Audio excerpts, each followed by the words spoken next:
Olá, pessoal, boa noite a todos que estão aqui presentes com a gente, aqueles que vão assistir depois também, no nosso papo com Manuel Filomeno de Miranda, com Alexandre e com Celso, né?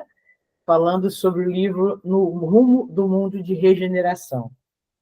Sejam todos bem-vindos. Rodrigo, você pode fazer para a gente a prece inicial? Faço sim, vamos lá. Convidar todo mundo então a fechar os olhos para se conectar com o seu mundo interior e agradecer a Papai do Céu por todas essas bênçãos que a gente recebe no meio de todas essas provas e expiações que a gente tanto enxerga, que a gente consiga fazer de fato o agradecimento ao sol que nasce e nos acende e nos ilumina.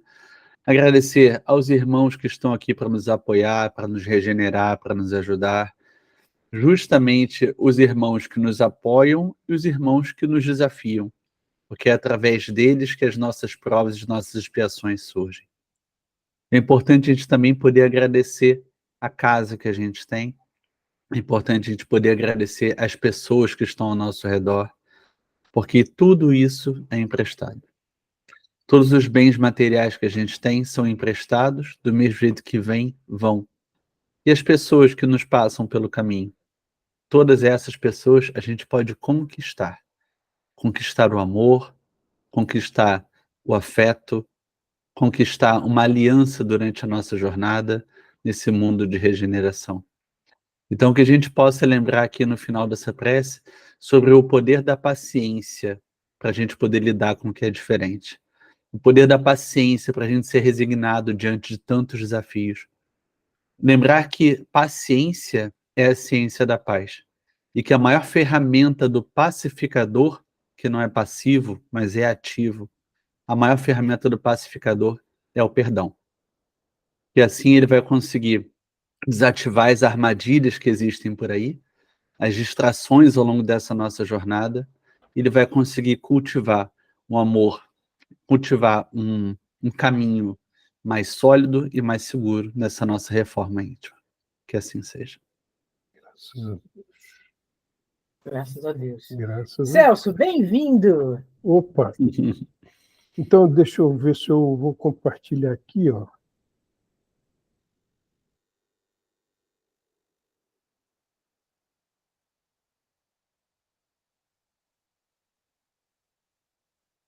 Todos vendo? Sim, Celso. Tudo certo? Tudo certinho. Então, deixa eu ver aqui.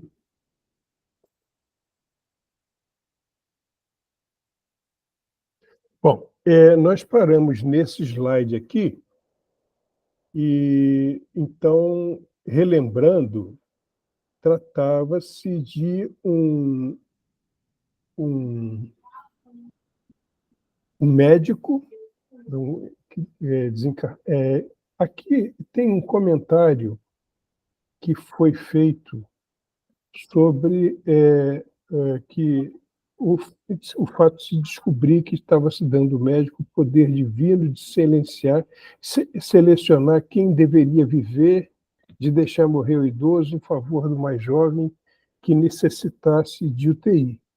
Isso quem falou foi... Cadê? Onde é que está?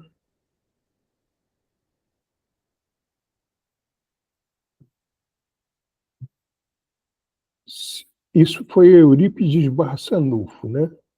Quando ele aparece, ele visitava eventualmente esse grupo de trabalho que estava no hospital, né? Trabalhando no hospital, e comentou que eles souberam que os médicos estavam combinando de agir dessa maneira, né? Quando só tem um respirador que morra o mais idoso, né, em favor do mais jovem. E eles comentaram, estenderam esse comentário, discutiram essa questão, falando do pouco valor que se dava à vida e às circunstâncias, por mais que fosse difícil, se buscasse uma solução que beneficiasse a todos, né? Aí eles foram buscados por um benfeitor de outra comunidade para auxiliar num drama de um grupo familiar constituído de pais idosos, a filha de 23 anos, auxiliar de enfermagem, e seu irmão de 16 anos. O que aconteceu? A moça é auxiliar de enfermagem e levou para dentro de casa, por ela ser assintomática, né, o vírus que contaminou o pai e o irmão. E o pai tinha comorbidades, né, 62 anos, cardíaco, e o tratamento não foi bem sucedido, e ele chegou Alexandre. Opa, ele chegou, sucumbiu por falta de respirador artificial. E a esposa acometeu o pai e a esposa e a mãe, mas a mãe teve alta dias depois. Logo depois, o irmão dela também caiu doente. Então, foi esse o slide em que nós paramos, né? Seguindo adiante, tomada de angústia e desespero, a irmã fez conflito de culpa, acreditando-se responsável pela morte do pai e possivelmente do irmão. Aqui é realmente um drama, né? Porque ela se imaginar responsável por levar o vírus para dentro de casa, e ela sintomática, né? E já havia desencarnado o pai, possivelmente isso aí ia acontecer com o irmão, e ela começou a fazer culpa a respeito disso, né? E ela acabou pensando em se matar, né? Atraindo entidades perversas que acompanhavam o drama e estimulavam esse tipo de conduta. Aqui é interessante a gente comentar o seguinte, que quando a pessoa começa a pensar nessas coisas, o padrão vibratório dela chega num determinado nível em que ela fica suscetível de ter influências que vão buscar, vamos dizer assim, recrudescer esse processo. É interessante comentar que, muitas vezes, nós temos uma tendência de, por revolta ou por desesperança, né, pensar que a vida não nos interessa e tal. E esse é um tipo de postura mental que as pessoas, muitas vezes, guardam. É como se fosse uma tendência que elas trouxessem com ela. Só que isso, evidentemente, que pode ser muito perigoso, mas quando as coisas mudam, a pessoa também muda. Mas existem pessoas, principalmente as que têm determinadas dívidas, desculpe, e elas ficam mais suscetíveis de ser influenciadas nesse sentido. Encontramos-la numa UTI lotada de pacientes, incluindo o irmão, já em estado lastimável, com os pulmões tomados. Foi-lhe aplicada uma medicação em fase experimental que produziu sequelas a que o organismo não resistia, sendo a morte iminente num quadro muito doloroso de asfixia. Nós sabemos, nós vivemos isso, né? Dessas experiências com medicamentos que se discutia se funcionava ou não funcionava, e a literatura médica falava claramente que esses medicamentos tinham efeitos colaterais que podiam ser muito danosos para determinadas pessoas. Então, o que a gente vê na pandemia é que cada caso era um caso. E eles explicam isso, né? Era um tipo de problema que essa jovem não teve nada, ela foi assintomática. A mãe se recuperou, mas o pai do jovem. Então, isso mostra claramente uma circunstância, que algo na vida que está relacionado com as nossas escolhas passadas nos faz vulneráveis a determinadas situações, mais eletivamente vulneráveis que outras pessoas, né? Então, isso é algo que, na realidade, independentemente da pandemia, a vida mostra mesmo, né? Por que determinadas pessoas sucumbem diante de determinadas situações e com outras não acontece nada, né? A irmã tentava pedir-lhe que... Oi. Gente, boa noite. Deixa eu fazer um comentário. Por favor. Que você tá falando a respeito da nossa sintonia, né? Eu estava lendo esse capítulo mais cedo, até para reavivar a memória, e estava pensando no seguinte: muitas vezes, né? E aí foi uma coisa que a gente viu ao longo da pandemia, dos 2 primeiros anos, e já vimos em outras situações também. Em função de medicamentos, em função de uma política médica, em função enfim, de inúmeros aqui, não quero citar essas questões, são inúmeras, mas o que a gente quer comentar é o seguinte: estávamos refletindo, alguém que perde um ente querido num momento como esse, como você mesmo falou, e o texto deixa isso muito claro, é muito doloroso, né? É muito doloroso.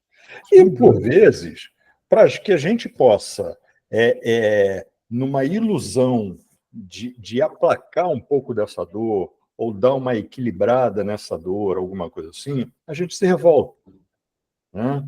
A gente se revolta, a gente quer encontrar um culpado. Isso quando nós, como o texto aqui fala, inclusive, quando a gente não se culpa. Mas aí, muitas vezes, a gente quer encontrar um culpado, isso e aquilo. E qual foi a reflexão que nos veio? Que é justamente a questão da sintonia que nós nos colocamos quando nos revoltamos e culpamos alguém, que pode ser a nós mesmos ou pode ser um outro. Mas aqui a gente quer falar da questão da obsessão quando a gente direciona, né? Por exemplo, uma situação de um ente querido entrou numa sala de cirurgia para fazer, né, uma intervenção simples.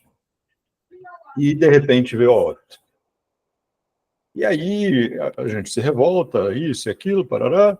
Porque foi o médico, porque foi o cirurgião, porque foi o anestesista, porque foi a política do hospital, porque foi sei lá o quê e tudo mais. E até pode ter sido. Até pode ter sido. Mas o que a gente quer deixar claro é, no momento em que lógico que tem aquele momento de dor, aquele impacto, né? E a gente grita, a gente chora, se joga no chão, e está tudo bem, porque é o momento do impacto, que a gente leva aquela pancada, né? A questão é, após esse momento, em que a gente tem que começar a pensar melhor, elevar o nosso pensamento, e enquanto espíritas, enquanto estudantes, estudantes curiosos que somos, né, desse lado científico da doutrina, a gente tem que entender a questão da causa e efeito, que nos leva a belíssimas sintonias, mas também nos leva a sintonias terríveis. E quando a gente quer se revoltar com alguém ou com algo, e a gente direciona essa energia, né, nós começamos a construir uma sintonia que muitas vezes é o que vai nos arrastar na pós-existência, ou melhor, vai nos prender após o nosso desencarne e vai gerar obsessão, processos obsessivos, né, em encarnações posteriores, seja de outros para conosco ou nosso para com outros. Então, é muito importante que a gente entenda como nós precisamos lidar com as situações. Não é exercitar e ter sangue de barata, como alguns falam, né? Não é exercitar a nossa submissão completa, sem raciocínio, simplesmente dizendo é a vontade de Deus, pode dar pancada porque é a vontade de Deus. Não é isso, mas é entender que a dor ela existe, sim, por uma doença, por uma perda, seja lá por o que for, mas que nós precisamos exercitar a nossa fé raciocinada, como a doutrina vem nos trazer, a prece acima de tudo, o estudo do Evangelho no lar é fundamental, né? E tanto mais a nossa postura com relação ao nosso bem-estar e ao bem-estar do próximo, de uma questão física e de uma questão emocional, uma questão moral. Então, quando nós começamos a ter essas atitudes, né, a nossa vibração, ela muda e, consequentemente, nos blinda ou nos atrapalha, né? Mas quando a gente, quer dizer, ou quando a gente não faz, mas quando a gente tem essa postura associada ao ensino de nosso Mestre Jesus, dos espíritos, né, que estão aí na doutrina e tudo mais, na nossa doutrina, nós começamos a nos blindar e a ter um direcionamento diferenciado, né, que é para o nosso melhor. Então, assim, de nada adianta, né, a gente frequentar. Eu sei que a gente fala muito isso, mas eu venho repetindo isso para mim também, tá? Tenho certeza disso. Então, essa questão da gente participar de estudos como esse, de ir à palestra, tomar passe, fazer tratamento, isso aqui e tal, quando a gente não muda a nossa maneira de pensar, né? E a gente precisa, né? Não à toa, a caridade, o trabalho de assistência ao próximo, ele é indicado para tratamentos de doenças gravíssimas, como, por exemplo, a depressão, né? Por quê? Porque nos coloca numa situação, num estado, num processo de condicionamento de um pensamento, de uma atitude positiva, que vai nos ajudar a nos equilibrar e a acostumar a um bom hábito, que é o processo de reforma íntima, né? Então, eu só queria compartilhar esse pensamento, essa reflexão, quando a gente estava lendo essa passagem, e assim, do quanto é importante a gente ter isso na nossa mente. Perfeito. O que você falou, Alexandre, lembra muito uma questão relacionada com a fé mesmo, porque quando a gente tem, diante dos embates da vida, que a gente está aqui justamente para isso, né? Para lidar com as vicissitudes, sejam elas quais forem, diante disso tudo, o nosso escudo é a fé no futuro, a confiança que a gente tem de que as coisas que nos fazem sofrer têm uma origem e têm um término também. O que acomete essas pessoas que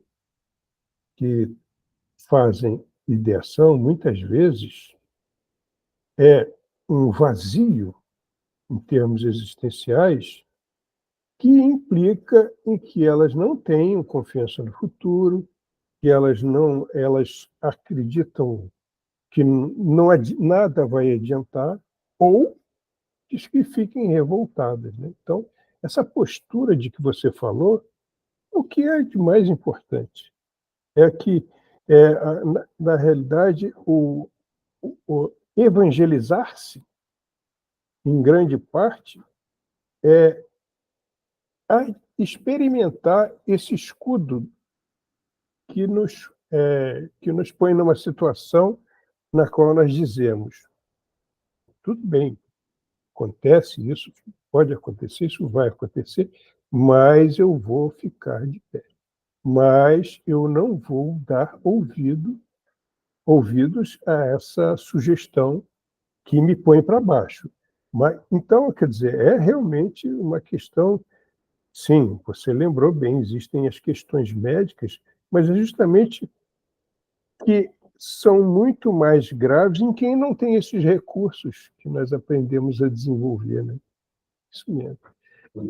Bom, aqui seguindo, ó, a irmã tentava pedir-lhe que reagisse, mas a família era muito comprometida espiritualmente, notando-se a presença de dois espíritos que vampirizavam o irmão dela, né? Com crueldade. Então, é aquilo que a gente estava comentando antes, Alexandre.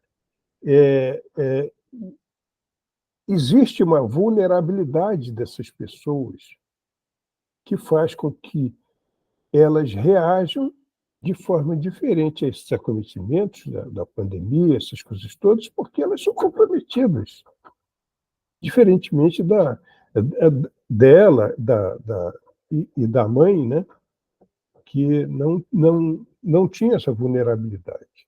Então, tudo que acontece ou é por que nós, vamos dizer assim, agimos com descaso, porque nós fizemos más escolhas, né? Quer comentar alguma coisa aqui, Alexandre? Não, por enquanto Tá, tranquilo. eu vou seguir aqui. O irmão Cláudio, esse irmão Cláudio é aquele que é o passista da turma, né? Quer dizer, do grupo, né?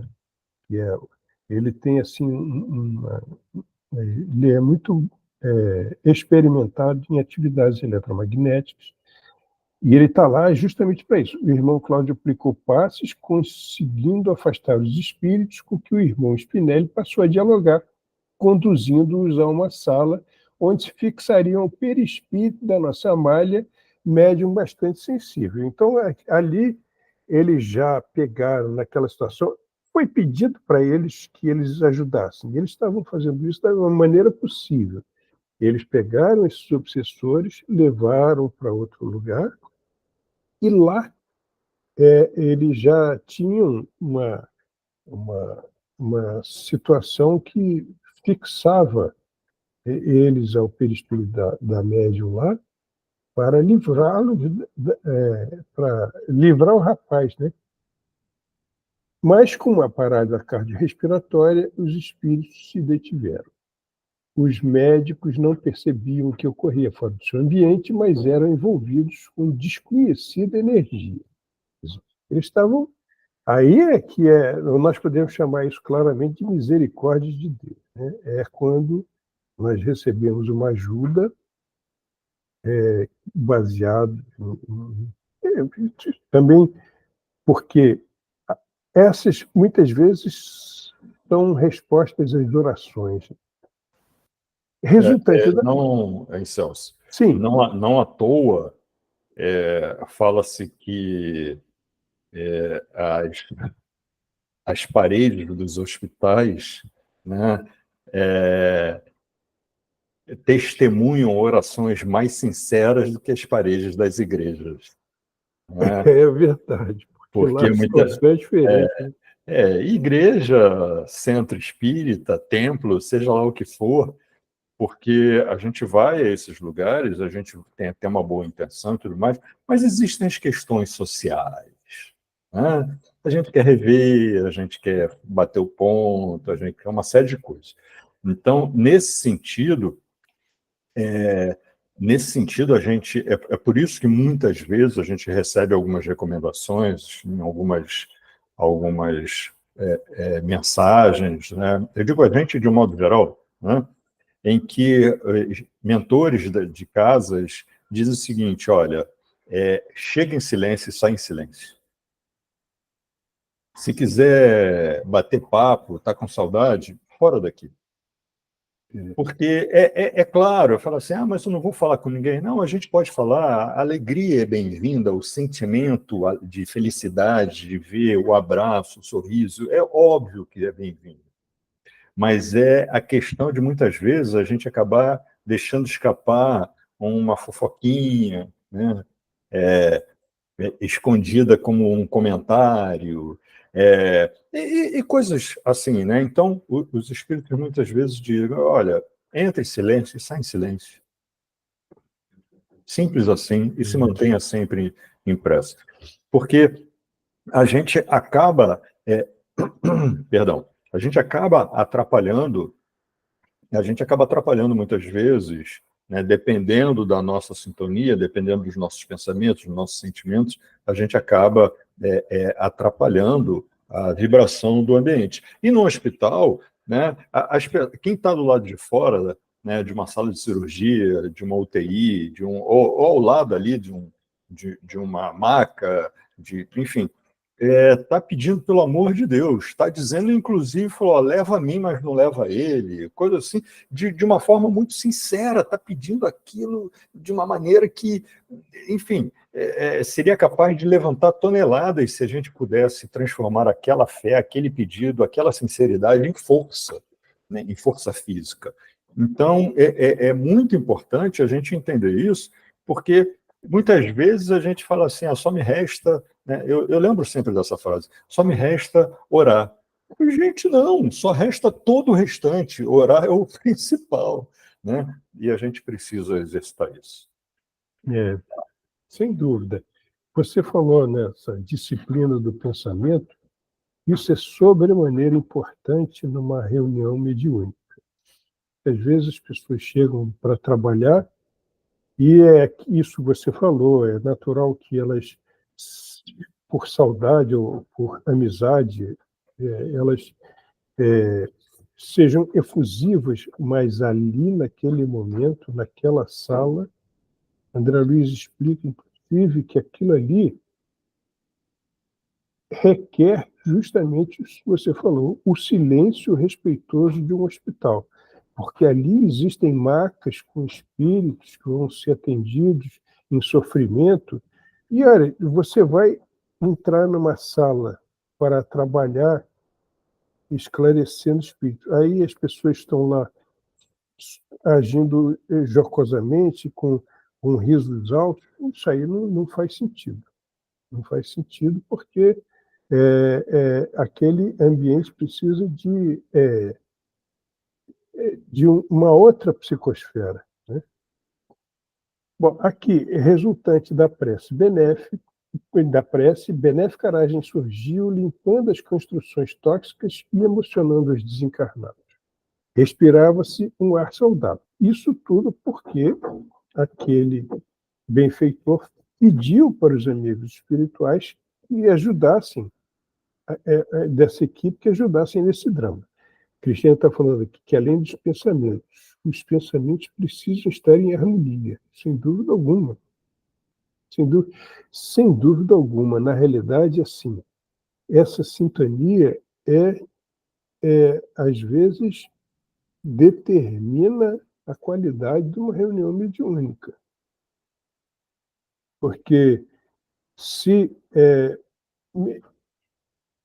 eu entro lá para trabalhar, eu me empenho em ter bons pensamentos, mas outra pessoa não faz, isso quebra, né? A harmonia significa equilíbrio entre todos, né? O Celso, só um Sim. comentário. A gente, no estudo de desenvolvimento mediúnico lá no Frei Luiz, a gente sempre faz meditação antes das atividades práticas, né? Dos exercícios práticos e tudo mais. E eu estou falando da minha experiência, mas sei que em muitos lugares isso também é feito. E a meditação, ela deveria ser uma prática em toda a situação, né? Eu vou trabalhar numa sala, seja qual for. Meditação antes, né? E aí, uma das coisas que nós aprendemos e buscamos repassar é que muitas vezes, como a gente não tem ainda, quando a gente ainda não tem o hábito, quando a gente ainda tem dificuldade de meditar, e há pessoas andando ao redor, fazendo algum barulho, ainda que seja pequeno, enfim, mas fica difícil a gente meditar, né? Porque você precisa desenvolver um hábito, uma disciplina mental, emocional, né? Porque senão a gente está lá e alguém está falando e a gente pensando, caramba, não vai calar a boca para eu poder meditar. E aí já desistiu, já desequilibrei tudo, né? Então, uma das coisas que a gente aprendeu e tentou, na última semana a gente até fez isso, a gente precisava, tinha um tempinho curto por causa dos estudos e tudo mais, vamos fazer a meditação, mas vamos fazer uma meditação que seja prática no sentido de eu posso fazer em qualquer lugar, mesmo sendo um iniciante sem qualquer disciplina. Que foi o quê? Pegar uma música com letra, né? Uma música que eu sei, com letra, porque a meditação é eu direcionar o meu pensamento, né, para o nada. Mas, assim, estou sendo bem genérico, vamos dizer assim, bem resumido. Mas para o nada o quê? Vou esvaziar minha mente? Não tem como esvaziar a mente. Né? Então, simplesmente como se você olhasse pela janela e o tempo passasse, fica noite, fica dia, chove, sol, e você está olhando para a janela, não importa o que você está vendo através da janela. Então, olhar para o nada nesse sentido, você olhar para além daquilo que está na sua frente. Então, os pensamentos vêm e o exercício é você permitir que o pensamento venha e vá, e isso não te abale. Então, quanto mais você vai exercitando a meditação, mais você vai se fortalecendo nesse hábito, nesse exercício, nessa prática.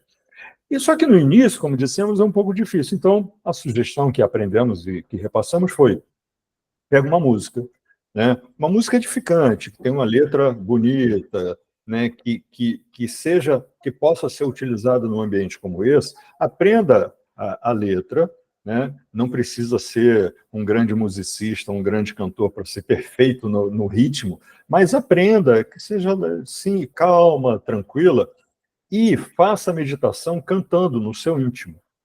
Porque ao fazer isso, você escuta a música no seu pensamento e você vai acompanhando a letra. Isso vai trazendo aquela tua atenção de tudo que é lugar para um único ponto. Né? E você vai com calma, se acalmando, a letra, parará. Terminou a música, você entra numa simples oração e numa calma. Por quantos segundos você puder. Então, isso é uma coisa que faz assim, se eu estou numa situação que eu vou entrar numa sala, né, de tratamento, ou se eu estou nervoso, ou se eu estou não sei o que, eu posso meditar. E se eu não tenho o hábito da meditação, eu posso exercitar, né, fazer esse exercício, que é um exercício meditativo. Não é o objetivo final da meditação, mas é um exercício inicial, em que eu possa pegar todos esses meus pensamentos e venho reunindo. Os outros pensamentos, eles continuam passando, mas eu já não estou focado nos outros pensamentos, eu estou focado naquele pensamento específico, que depois fica mais fácil eu deixar que ele finalize, que ele se vá. Então, é importante a gente exercitar alguma coisa nesse sentido, para que nós possamos sintonizar cada vez mais com aquilo que realmente a gente quer, na nossa mente, no nosso sentimento. Isso. Esse exemplo que você deu, aliás, o Rodrigo falou aí das músicas que são várias usadas para preparo das atividades, né? Então, assim, o que você falou lembra esse treinamento de foco. Quando você treina o foco, você se blinda contra as variações, né? Porque o pensamento na nossa idade espiritual, é um rio desgovernado. É um negócio que flui. Outro dia, a gente estava falando com uma pessoa, eu falei, isso aí, como deixar de pensar? É impossível deixar de pensar. Isso aí não existe. A gente tem sempre está sempre pensando em alguma coisa. Isso bastante compreensível, porque isso é da nossa idade espiritual. Nós ainda vamos aprender muita coisa, né? Essa história de esvaziar a mente é o início do início do início de coisas que nós vamos aprender no futuro, né? Então, o importante aqui é o seguinte, nós aprendermos a nos isolar das distrações.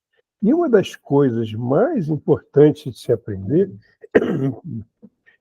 perdão, que ajuda nesse sentido, é a atenção aos próprios sentimentos, porque não cabe você se irritar com o barulho que está fazendo. É uma coisa que é contraditória, né? Então, esse treinamento que você tem com essas coisas que distraem é um exercício. É um exercício. Às vezes, você treinar o foco diante de determinadas coisas e você fazendo isso deliberadamente, conscientemente, como treinamento, isso também é uma coisa muito válida. Mas deixa estar que a vida tem um mundo de exercícios, né?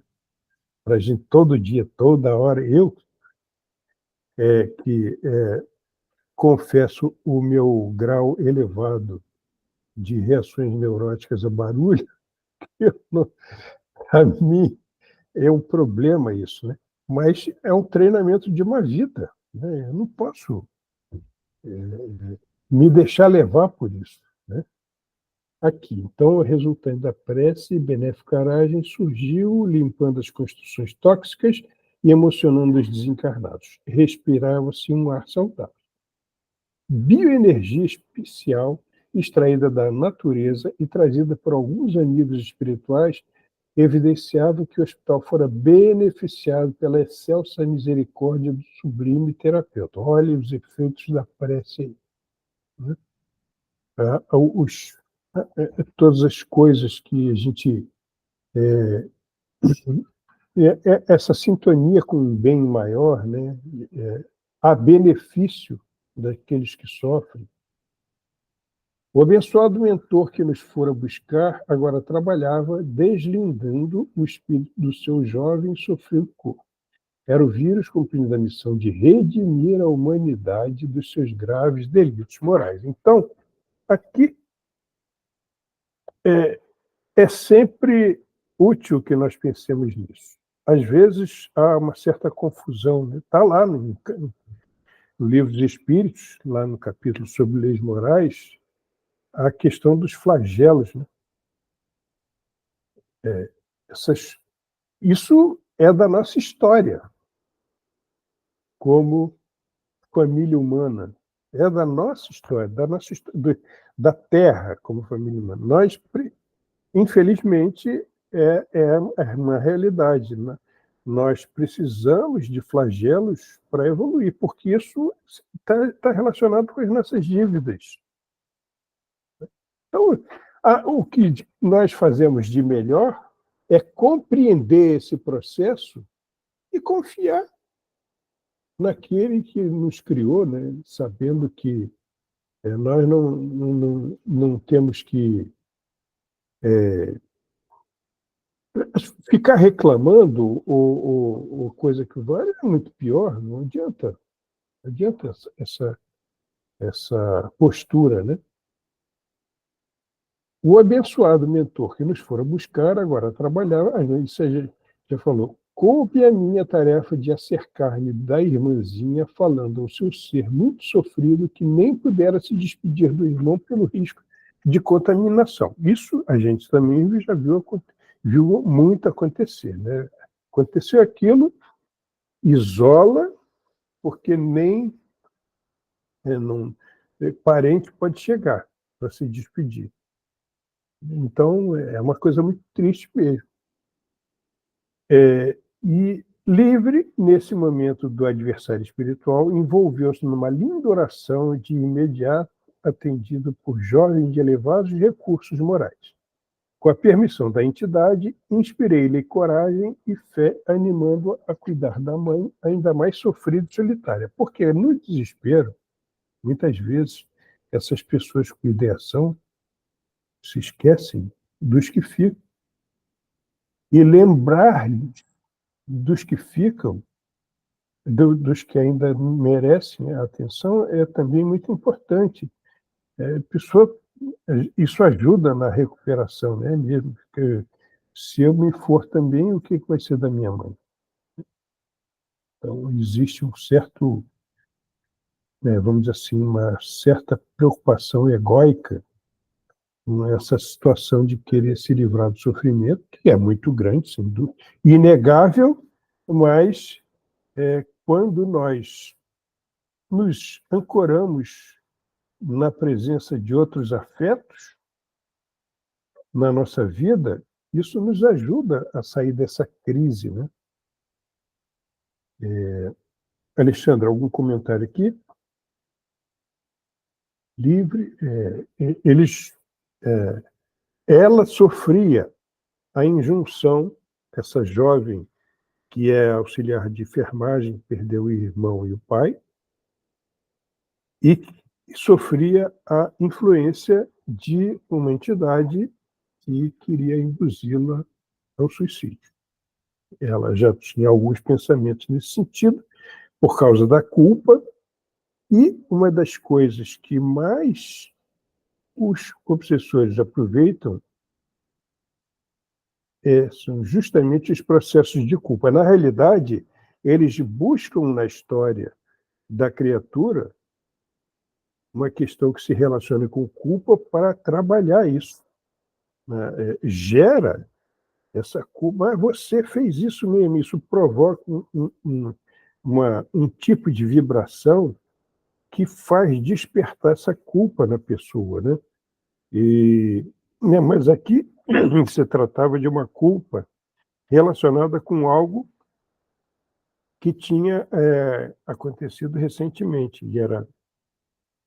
Então, eles separaram esse espírito para que a moça pudesse,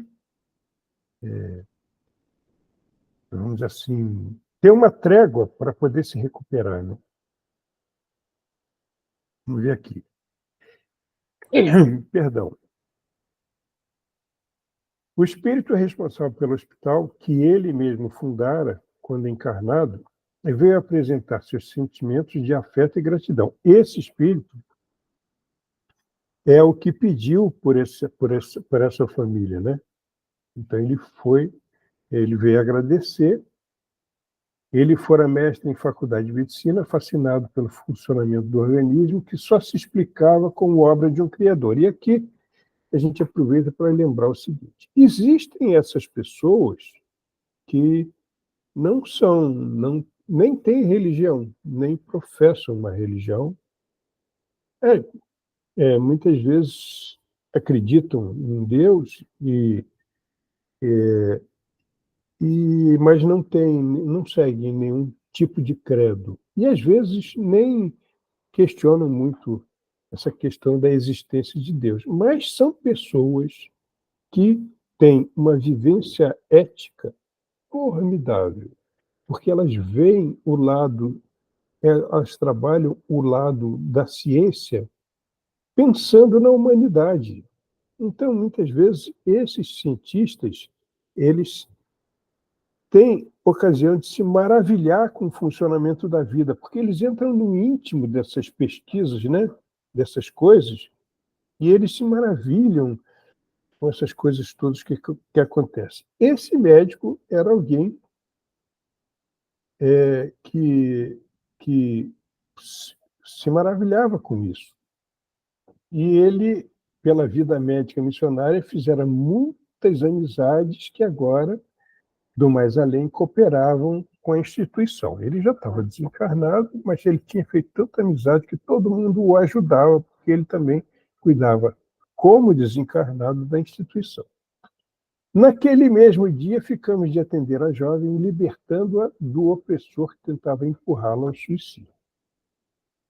Alexandre, a hora que você quiser, por favor.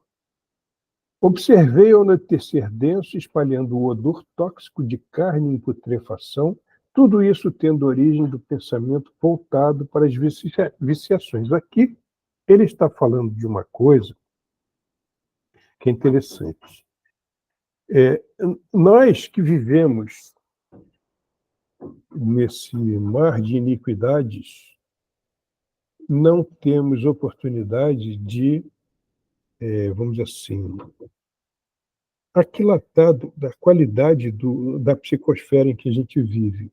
Nós não temos, às vezes, condição de perceber a toxicidade desses estados que nós vivemos, desses locais que nós vivemos.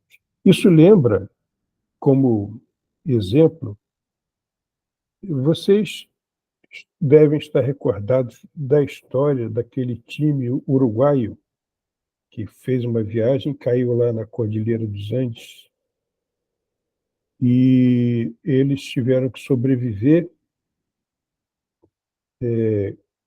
comendo a carne das pessoas que morreram, mas sobreviveram.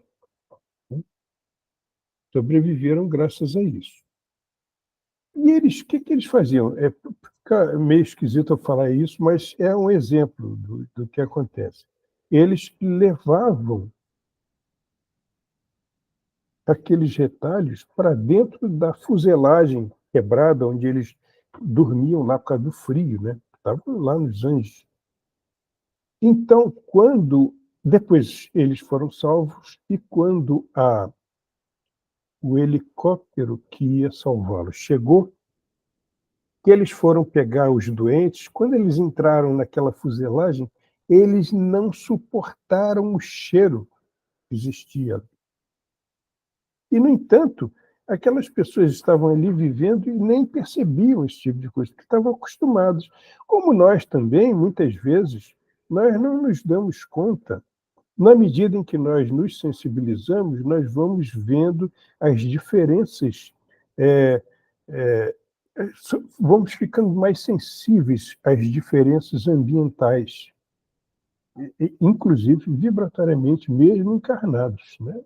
Quem é que, depois de sair do centro, onde assistiu uma belíssima palestra em Levado, né, com todas aquelas coisas que aconteceram depois da oração final, vai para a rua, voltar para casa, passa por um lugar e percebe, tem sensibilidade para sentir a toxicidade daquele ambiente e até procura evitar aquilo. Aqui, como desencarnados, eles são muito mais sensíveis do que nós a essa situação, né? Então, ele fala aqui desse pensamento voltado para as viciações como origem dessas coisas, esse odor tóxico, né? Celso, Sim. aproveitando essa parte aí, lembrar o seguinte, né? Porque muitas vezes as pessoas questionam assim. Nossa, perdão. Por que muitas coisas acontecem à noite? Né? Por que esses ambientes que são que tem barulhos, que tem isso, que tem isso aqui e tal, à noite? Por que as pessoas têm medo da noite?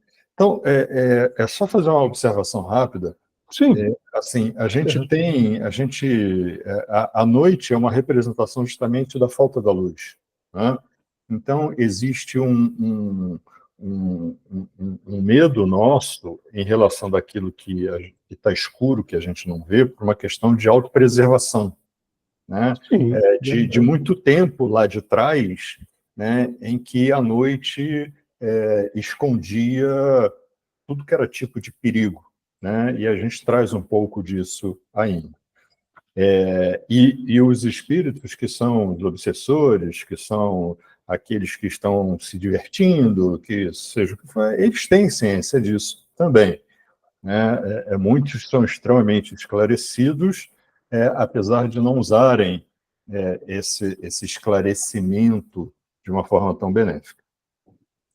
Além disso, tem o fato de que muito daquilo que esses espíritos utilizam dependem do ectoplasma ambiente, né? Em algumas situações, assim como os tratamentos, assim como os espíritos mais evoluídos, os espíritos de uma moral elevada, também utilizam, né? E a questão da luz do dia atrapalha um pouco isso, a gente sabe disso, né? Mas eu quero trazer isso aqui à tona pelo seguinte, pela questão de que muitas vezes a gente acorda meio carregado, sobrecarregado, aquela coisa assim, meio se sente mal, isso e aquilo. E se durante o dia, fazendo essa analogia mesmo, se durante o dia, o período que a gente está ali, né, mais claro, com a luz, mas se o nosso comportamento ele não é o melhor possível naquele momento, é certo que ao longo da noite a nossa vibração ela vai cair muito mais, né? E aí a gente se condicionou, de novo, eu sei que de novo eu estou falando isso, mas a gente se condicionou ao longo do dia, ao longo do momento em que há luz, né, em que há claridade, para que no momento em que a luz falta, vamos dizer assim, eu vá vibrar de uma forma negativa. Por quê? Mas eu estou ali descansando, não estou fazendo isso, estou pensando nada, ok, mas eu me condicionei naquela vibração, né? Então, assim, é só um raciocínio né, em relação a isso. Então, muitas vezes,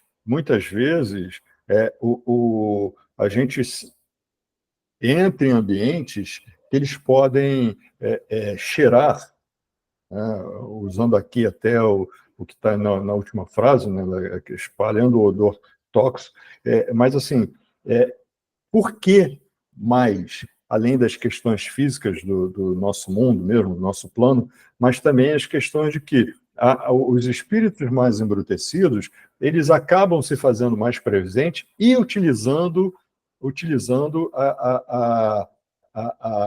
as energias deletérias do ambiente de uma forma muito mais contundente, de uma forma muito mais quase palpável mesmo. Por isso que aquilo que, como é o odor em relação à carne putrefada que está descrito aí, acaba ganhando uma dimensão ainda maior, porque existe esse uso. E aí, como é que a gente faz?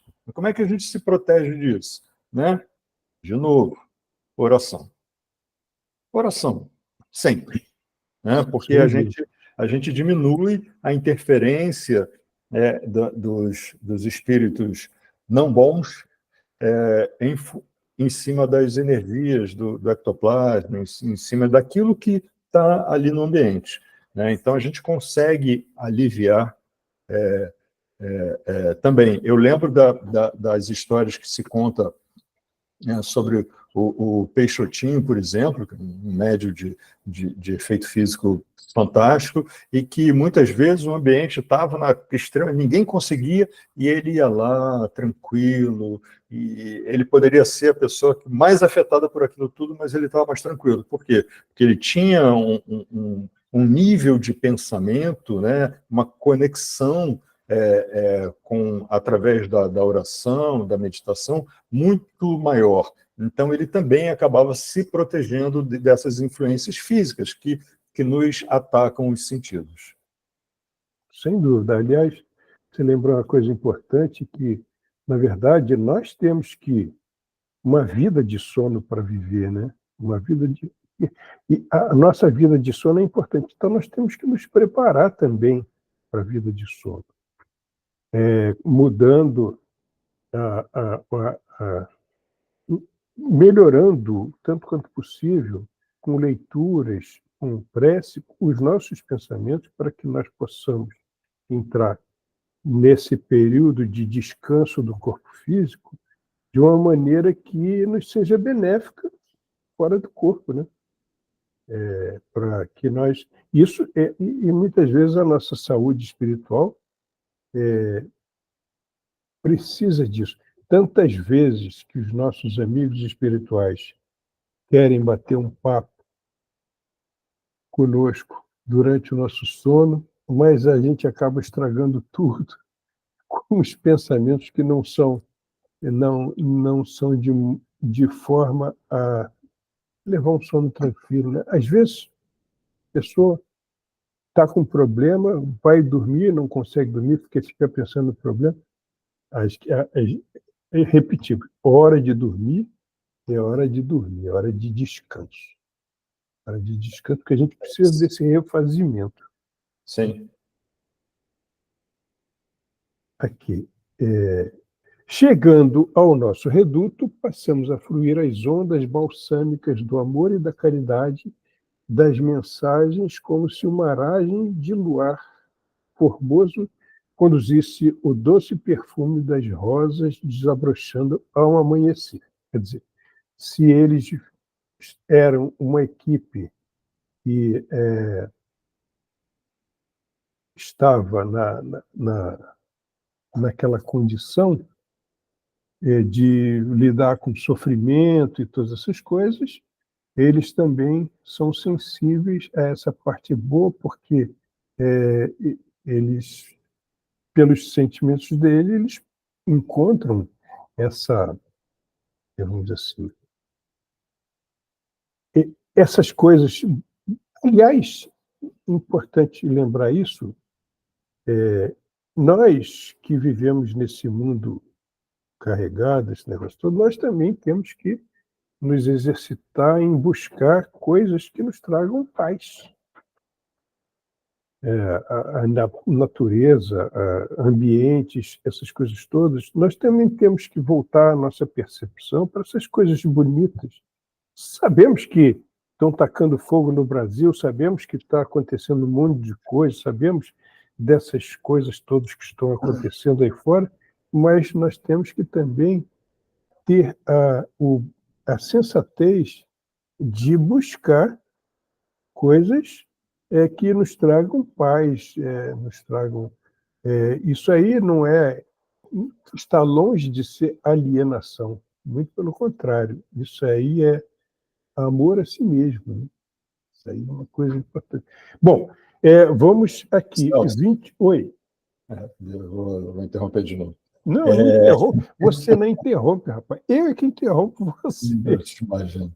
Mas a gente costuma dizer, né, porque a gente sempre separa assim. Existem 3, vamos dizer assim, motivos para estarmos encarnados nesse mundo.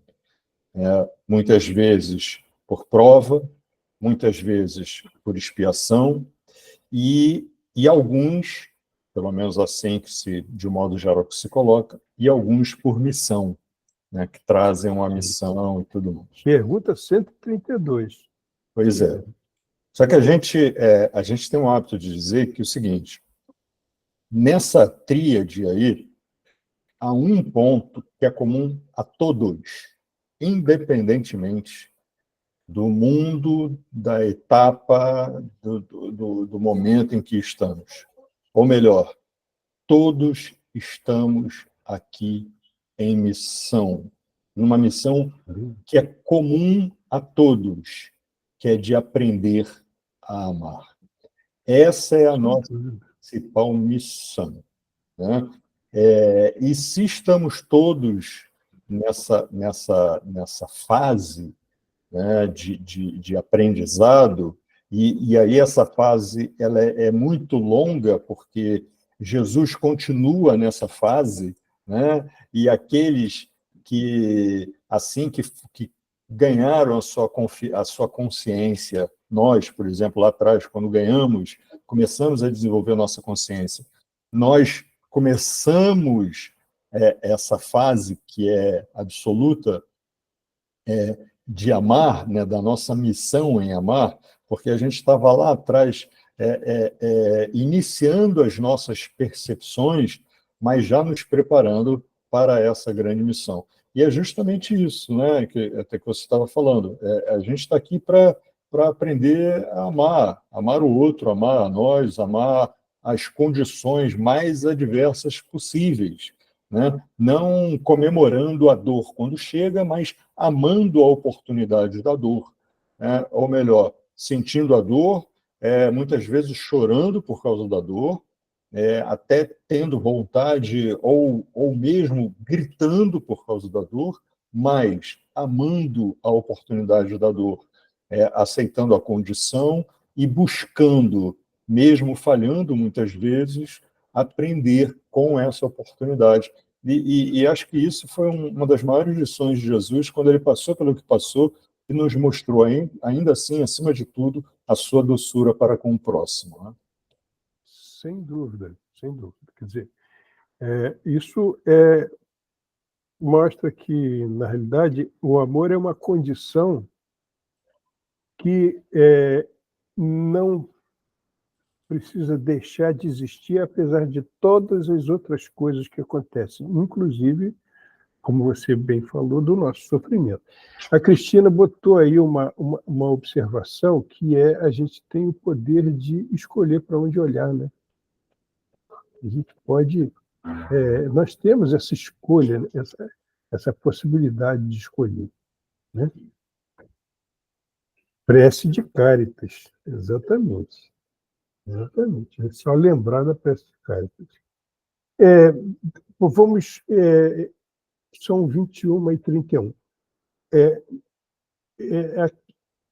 Simone, por favor.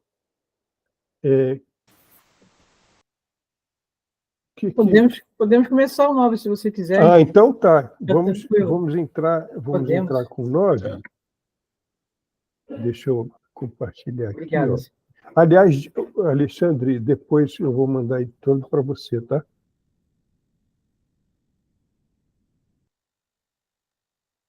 Não, eu cliquei errado, desculpe. Pode falar, Celso, pode falar. Hã? Tá certo.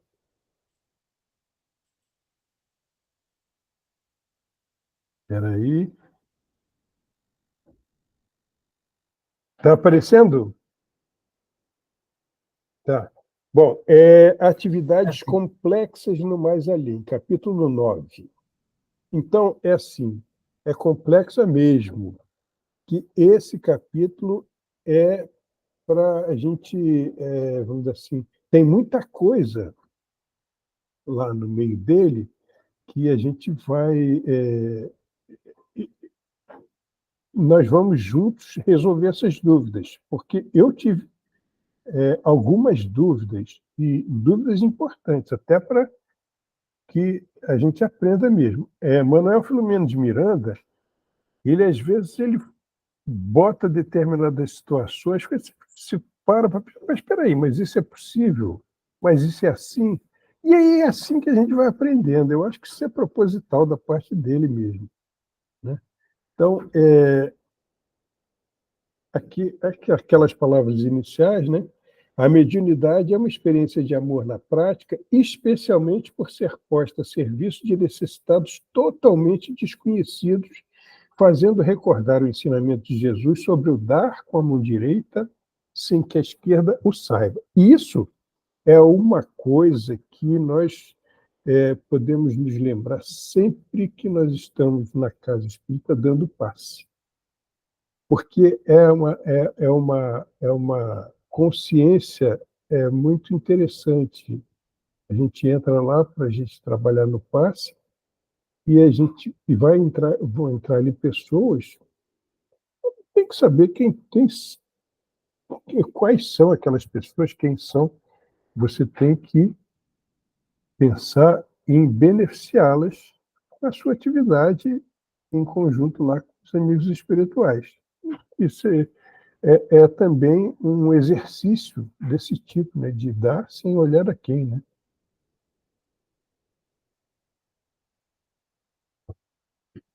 Atividades complexas no mais além. Antes do retorno ao hospital que servia de base para o trabalho, receberam do orientador do hospital onde estavam a gratidão e o pedido para que inscrevessem a sua instituição nos serviços de desobsessão há muitos pacientes influenciados por forças maléficas.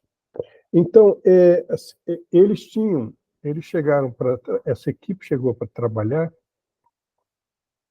e lá atrás eram mais ou menos uns 50 espíritos, né? Tinham com os diversos orientadores, e eles elegeram um hospital de base para dali fazer o trabalho deles.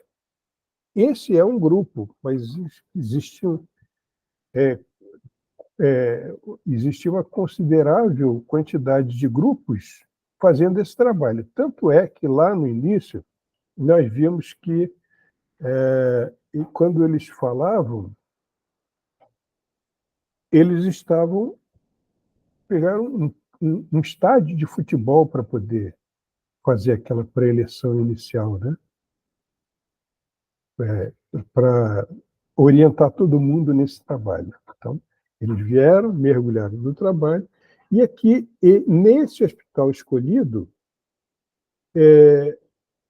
eles também, como eles receberam lá o pedido daquele orientador e veio pedir para essa família, quando eles saíram daquele hospital onde eles estavam para fazer aquele trabalho com aquele drama daquela família, e voltaram para o trabalho, para o hospital de base deles, antes eles receberam aquele pedido para inscrever também aquela instituição nos serviços de desobsessão, porque em hospital eles têm um trabalho sério com desobsessão, porque ali tem aqueles doentes, essas coisas todas, mas tem toda uma gama de espíritos acompanhantes em processos obsessivos. Então, é um trabalho enorme da espiritualidade. Um hospital é uma oficina de trabalho tremenda, dos dois lados da vida. Observarmos que, além de familiares e amigos desencarnados, ligados aos pacientes, era grande a presença de espíritos ociosos ou de aspectos horripilantes.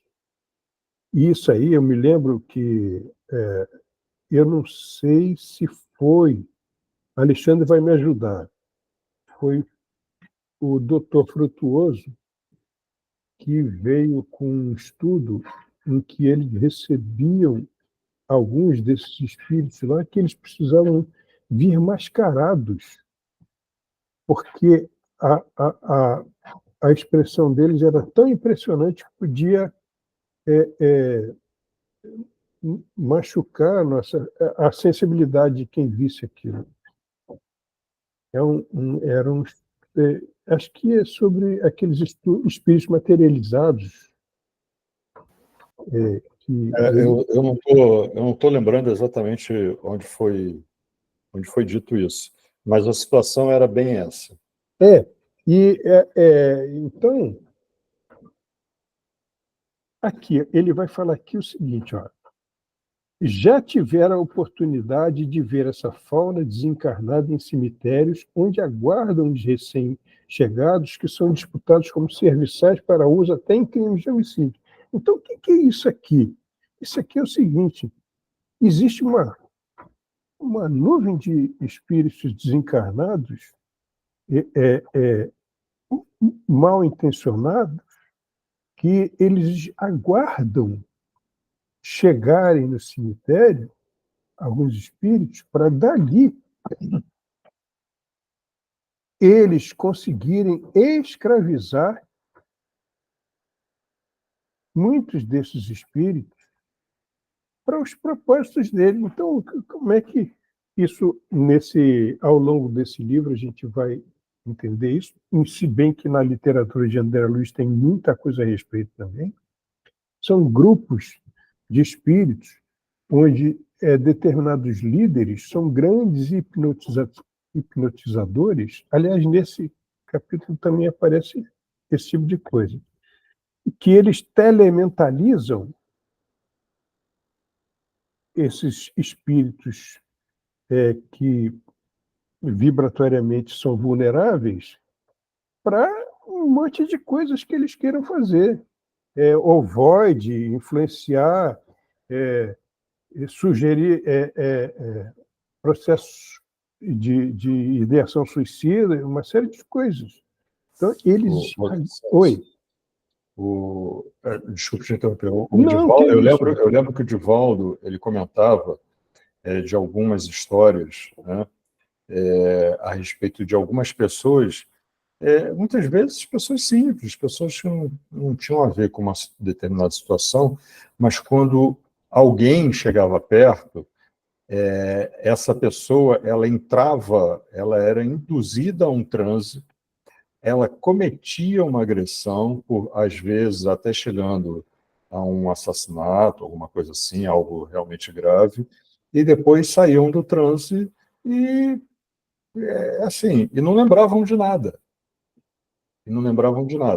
Então, não era uma simples influenciação, existia um trabalho anterior, né? E também o uso de espíritos, e aí espíritos desencarnados, né, muito desequilibrados, que somados e guiados por alguns espíritos, por alguns espíritos organizando mesmo toda essa bagunça, vamos dizer assim, direcionavam essas energias para poder massificar aquela alma, né, aquele espírito encarnado, para que ele pudesse entrar num transe, fazer algo terrível e depois sair do transe sem que tivesse qualquer ligação com a pessoa que foi atacada. Então, assim, existe uma organização, né? É ruim falar de organização, porque, teoricamente, a organização tende a algo bom, positivo, né? Organizada, não sei o que e tal. Mas existe toda uma organização, infelizmente, voltado para uma atividade ruim, maléfica e destrutiva, né? E o curioso e benéfico é que a solução é sempre a mesma, né? Oração, vigília, é reforma íntima, no final das contas, tudo aquilo que a gente sempre fala. Mas é importante a gente tomar ciência de situações como essa, que são tratadas no livro, para que a gente possa até trabalhar isso dentro da nossa mente, dentro do nosso pensamento. Você tocou num ponto importantíssimo, porque existe, talvez, algum cuidado, né, de se falar de determinadas coisas. Por que vai impressionar? Por que isso? Por que aquilo? Na realidade, é o seguinte. Primeiro, a gente tem que partir do princípio que se a espiritualidade que cuida de nós permite que nós tenhamos esse tipo de observação, estou lembrando aqui de Memória de um Suicida, que tem gente que critica muitíssimo, mas aquilo é de uma riqueza de informações que são coisas úteis de se saber, até porque nós, que somos trabalhadores do bem, por graça do bom Criador, é interessante que nós tenhamos determinado tipo de informação para compreender as vulnerabilidades do mundo em que nós vivemos, sim. E para evitá-las e evitar esse tipo de situação para as outras pessoas, né? Então, esse capítulo é muito interessante porque vai dar ensejo para que nós possamos discutir bem essas coisas. Aqui, olha, ele fala aqui, havia expressivo número de entidades errantes e de carantonhas horripilantes, mas sob a segura direção de Spinelli, mantínhamos o pensamento nos deveres a executar. Aqui ele está falando, parece que ele escutou, antes de escrever, o Alexandre falar. É a questão do foco ali, né? Eles têm que manter o foco na tarefa. Quem medita tem que achar um ponto de foco para poder condicionar o pensamento que é errático, né?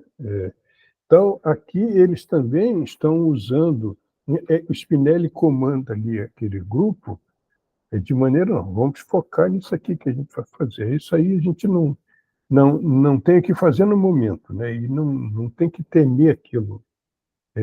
Os bons pensamentos internos nos dá esse escudo, né? Celso, Alexandre? Oi.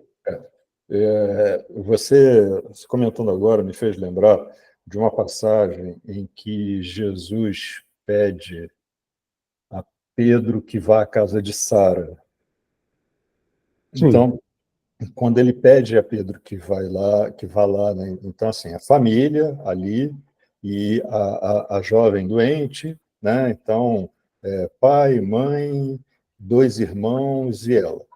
E aí fala assim, Pedro, vai lá vai lá para ajudar, vê o que você pode ajudar. E Pedro vai lá e encontra o pai envolvido com a criada, um irmão bêbado, outro na jogatina, a mãe, enfim, todo o ambiente desajustado. E Pedro volta escandalizado, dizendo: Jesus, não dá, cara, tá bagunça lá, fulano isso, fulano isso, não dá para fazer nada. E Jesus fala, a gente fica imaginando, né, Jesus falando assim, Pedro, só pedir para você tentar ajudar. Ou melhor, foca naquilo que você precisa fazer. É incrível como muitas vezes a gente... Não é que não houvesse um ambiente conturbado, e havia, né? A descrição do ambiente ali traz isso bem. Havia, só que é aquela coisa da gente focar naquilo que a gente pode fazer naquele momento. Né? E vejam, aquilo que, em princípio, pode parecer, pô, mas nesse ambiente, que diferença vai fazer? Vai fazer muita diferença. vai. Então, essa passagem, para mim, é claro, é um entendimento meu, traz aquela coisa do não julgar. Não julgue o que está acontecendo ao redor. Né? Foque naquilo que você precisa fazer, naquilo que você pode fazer, naquilo que está na sua capacidade. E com isso, você vai mudar o ambiente. Quer dizer, né, tendo essa postura, né, a gente acaba vibrando e ajudando a espiritualidade de repente, resolver o restante. Mas a nossa parte a gente precisa fazer, é o silenciar o pensamento. Né? André Luiz até descreve em determinado momento, fala assim, silencia, fica em silêncio. Né? Divaldo também conta isso, de uma passagem que ele teve, e tantos outros contam isso, né? que os orientadores falam assim, silêncio. Pô, mas não estou falando nada. Mas o pensamento está aí, olha isso, e olha aquilo, olha isso aqui e tal. Então, essa questão que a gente precisa exercer. Do foco, né? Do foco, exatamente. E a Cristina antes tinha botado aí uma coisa sobre a referência lá aos espíritos materializados, né? Que é do Dr. Frutuoso Vieira. E então, isso, Alexandre,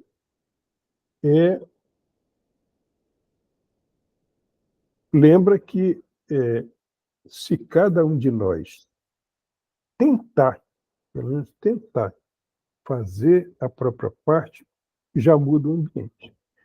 O pior é quando... Por isso é que a gente tem que tomar muito cuidado, às vezes, com determinadas coisas que nós falamos, ou com determinada aquiescência que nós temos com as coisas que nós ouvimos. Porque num ambiente conturbado, às vezes você ouve uma pessoa falar: "Ih, esquece isso, não adianta nada fazer lá, deixa eles aí, não adianta." Se você dá ouvidos a isso, é mais um que não vai fazer nada. É mais um que vai se somar a esse desânimo. E muitas vezes, aquele que tem desânimo em fazer, tenta, até subconscientemente, influenciar o outro. Não, não vai não, e eu já fui, não deu certo, tal, não sei o quê. Mas você vai e você vê que a situação é difícil, esse negócio todo, mas o simples fato de você ir e tentar fazer alguma coisa é o grão de mostarda que lhe cabe fazer, né? É a sua parte. E se todo mundo fizer a mesma coisa, as coisas vão mudando. É isso mesmo. Muito bem lembrado. A jovem auxiliar de enfermagem, mais calma, preparava-se para retornar ao lar, onde ficaria algum tempo enlutada pelas mortes do irmão e do pai, e também cuidando da mãe, né, que tinha ficado sozinha. À noite, havia reunião doutrinária no Centro Espírita, responsável pela programação de amor e de caridade.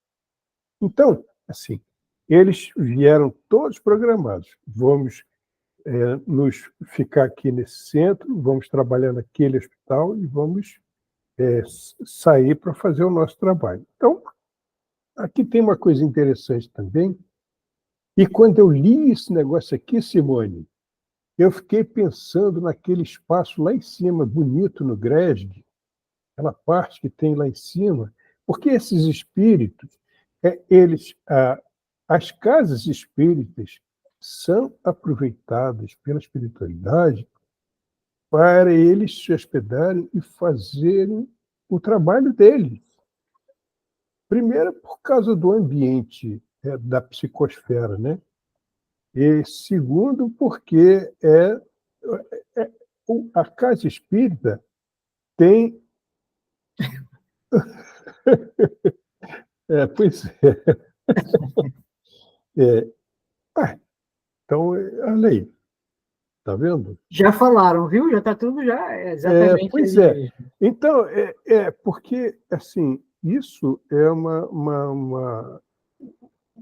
os espíritos, eles precisam desse espaço.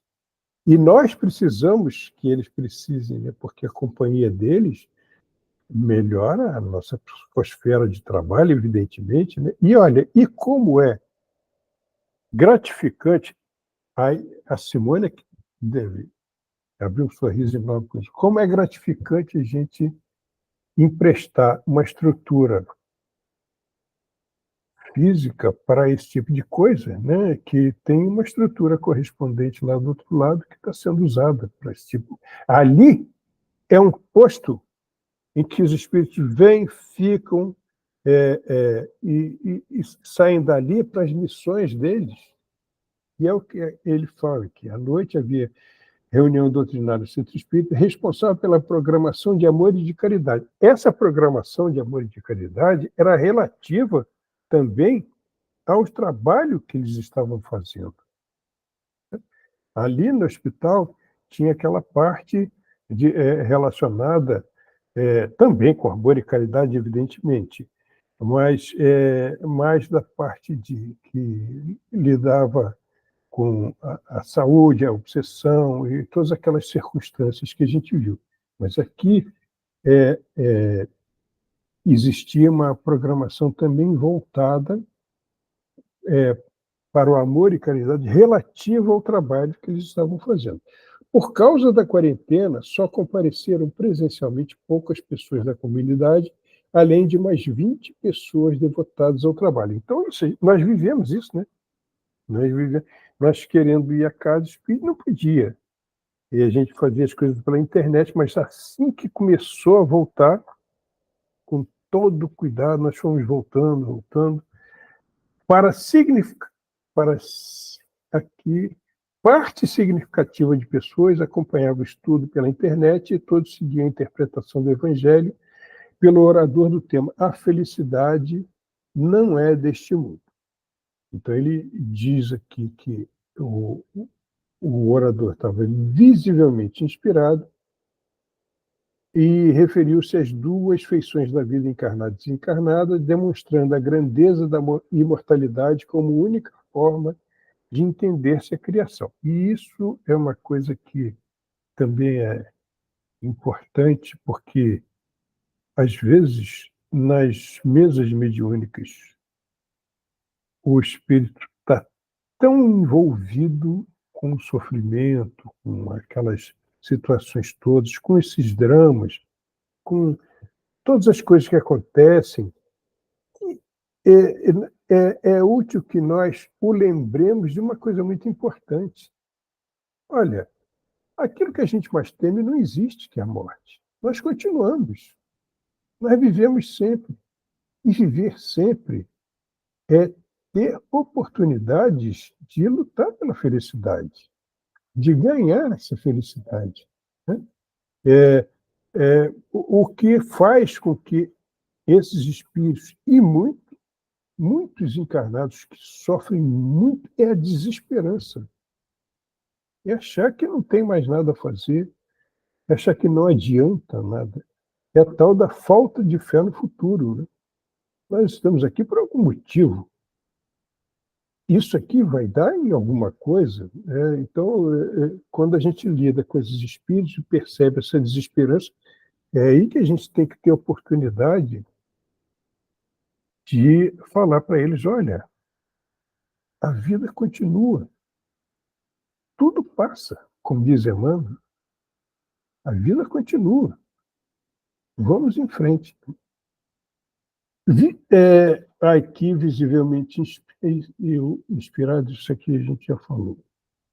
Termina. Oi. Volta lá rapidinho. Volto. Espera aí. Rapidinho eu me enrolo.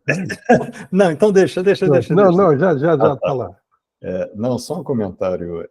Com relação ao tema, né, a felicidade não é deste mundo, a gente sempre lembra quando Kardec se dirigiu aos espíritos e primeiro comentou, falou: já entendi que a felicidade não é desse mundo, ok, está claro, não sei o que e tal. E aí, em seguida, ele pergunta, mas não dá para a gente ter um gostinho, né, um gostinho uma felicidade parcial, né? Não tem como. E a resposta, que num primeiro momento deve ter sido de muita alegria, talvez não para Kardec, porque ele estava muito bem preparado, mas para outro, para mim, com certeza, se eu estivesse ali, assim, a resposta foi: mas é claro, né? E aquele momento de alegria, né? Pô, que beleza! Só depende de você. Quer dizer, são os espíritos dizendo assim: lógico que você pode. Você pode ter um gostinho e ter muito gostinho dessa felicidade, mas trabalhe para isso. Isso. E quando você percebe que trabalhar para isso é bom, você só ganha com isso, né? Simone, me sinto com... Nossa, assim, passou rápido. Pois é. Passou mesmo. Vamos marcar aqui esse slide e vamos lhe entregar a palavra confessando a nossa indisciplina temporal. Valeu a pena, tá ótimo. Bom, muito agradecidos aí por esse momento. Posso fechar aqui a apresentação? Pode, já botei lá. Tá. Já botei no nosso grupo. Vamos fazer a nossa prece final. Bela, você pode fazer para a gente? Claro. Gente, muito obrigada pela palestra, viu? Foi incrível hoje, como sempre. Vamos fechar os olhos e levar nosso pensamento à espiritualidade amiga. Mestre Jesus, agradecemos pela aula de hoje, por todos os aprendizados, que possamos seguir buscando o nosso objetivo maior, que é o caminho do amor. Como aprendemos hoje, julgando menos o ambiente, julgando menos as pessoas e buscando nos concentrar nas nossas possibilidades de autorreforma, buscando nos concentrar nas oportunidades que o momento nos dá de ajudar o outro e de nos ajudarmos. Que nesse momento que a noite cai, possamos levar conosco a claridade das nossas boas ações, a claridade da nossa conexão com essa espiritualidade, a claridade da esperança dos dias melhores. Que possamos seguir no caminho do bem, no caminho do amor, sempre apoiando o nosso pensar e o nosso viver no Evangelho de Jesus. Que assim seja, graças a Deus. Graças a Deus. Graças a Deus. Obrigado. Obrigado, Bela. Obrigada, gente. Foi muito bom. Muito bom também a gente estarmos juntos aqui, né? E, Alexandre, depois eu vou mandar as coisas todas para você, tá? Tranquilo. Gente, um excelente mês para todo mundo. Tchau, gente. Até a próxima. Beijo no coração. Obrigado, Cristina. Tchau, tchau. Boa noite. Boa noite.